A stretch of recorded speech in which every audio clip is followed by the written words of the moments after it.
สุดแดนดินฟ้านั้นทั้งมีสุขสันต์ก็ลืมเวียงจันทน์บ่ได้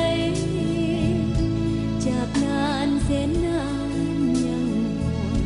อยากมีกันห่วงเข้าสลายดวงใจ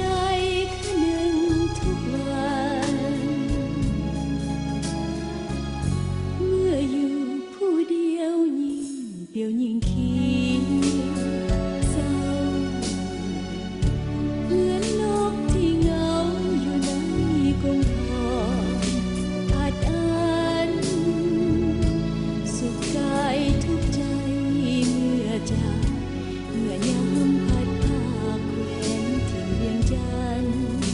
ถิ่นฐานนครของลาว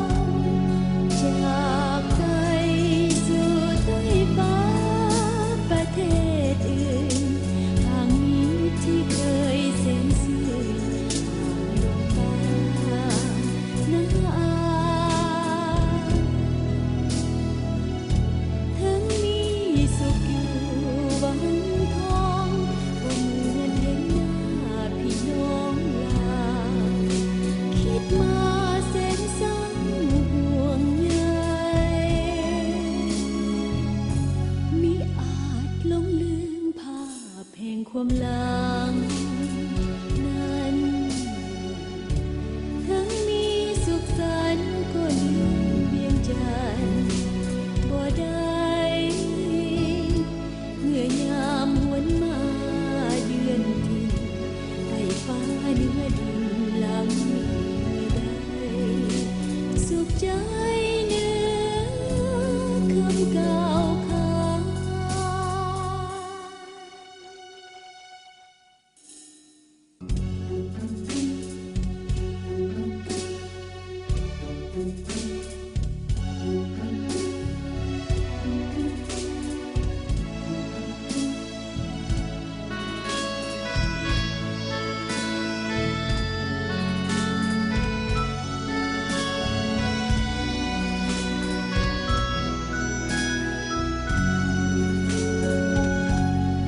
จากไป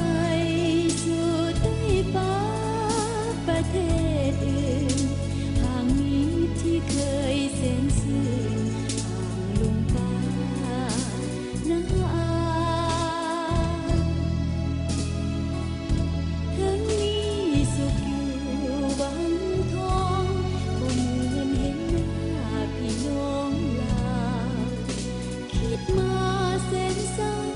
ห่วงใย